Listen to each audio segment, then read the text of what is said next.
I have found myself contemplating yet again whether suicide is absolutely and universally immoral. For those of us who have considered taking our own lives, the moral implications of such actions cannot remain far behind. In my teens, I read an essay by John Donne that argued that suicides would be condemned to hell. It did not offer any comfort.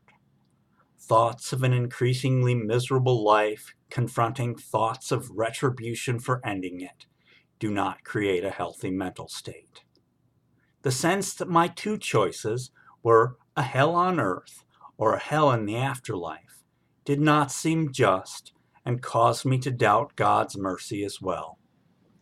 If, for instance, I had in the end decided I was damned in this life, I would certainly hope that I would not be damned in the next as well.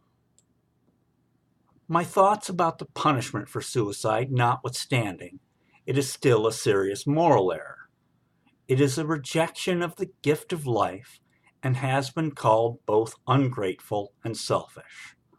On some level, I agree with that assessment, though in the times that I've considered taking my own life, the gift didn't seem to be worth much.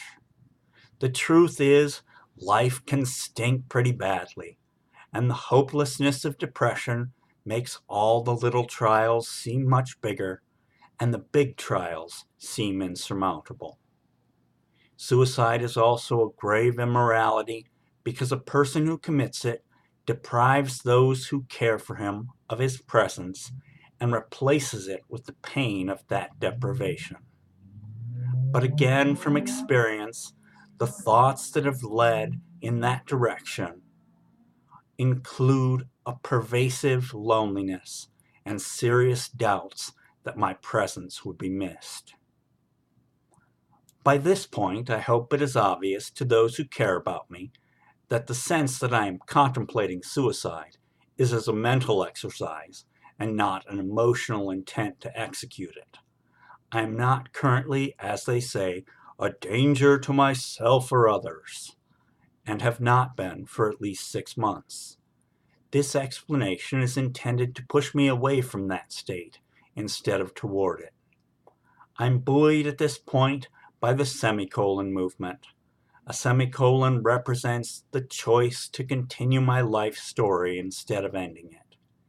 It is a sign of perseverance in the face of mental health issues.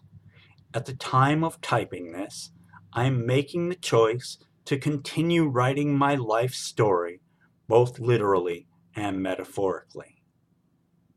I also continue to pray for the perseverance that sometimes lags and fades from me and occasionally fails altogether. But back to the moral implications. For people to argue that a person would be eternally punished for suicide to someone who hurt so much that he would consider taking his own life seems in itself immoral to me.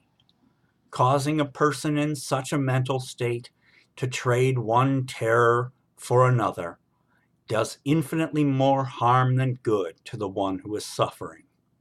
People in my position need support, not condemnation.